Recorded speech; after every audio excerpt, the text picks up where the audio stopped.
Bonjour, c'est Walid de la bibliothèque Codéan. Aujourd'hui, je vais vous présenter La caverne du souvenir d'Andreas. Donc Andreas, c'est un auteur d'origine allemande qui est arrivé en France en 78, qui est amoureux d'architecture et qui a découvert la bande dessinée en découvrant Marvel, qui a été subjugué par le type de narration, la façon de raconter, la mise en page en fait. C'est surtout ça qui est son point fort.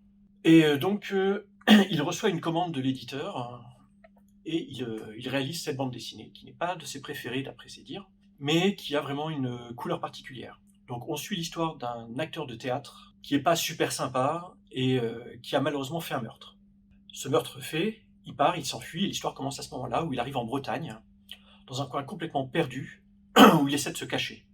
Il transporte avec lui un paquet dont on ne connaît pas le contenu et qu'on ne découvrira qu'à la fin, et il cherche un endroit pour se cacher. Donc il rencontre une famille qui l'accueille, le nourrit, et lui dit qu'il y a une caverne où un druide aurait caché un trésor il y a très très longtemps, qui est pas très loin sur les bords.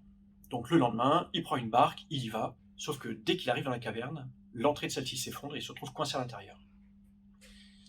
Donc dans cette bande dessinée, on retrouve tout l'art et la création d'Andreas, en particulier sur ses mises en page exceptionnelles.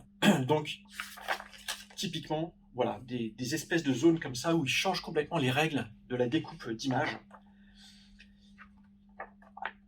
Il va de la même façon présenter des grandes cases droites avec de l'histoire de la légende celtique, parce que c'est vraiment empreint de légende celtique.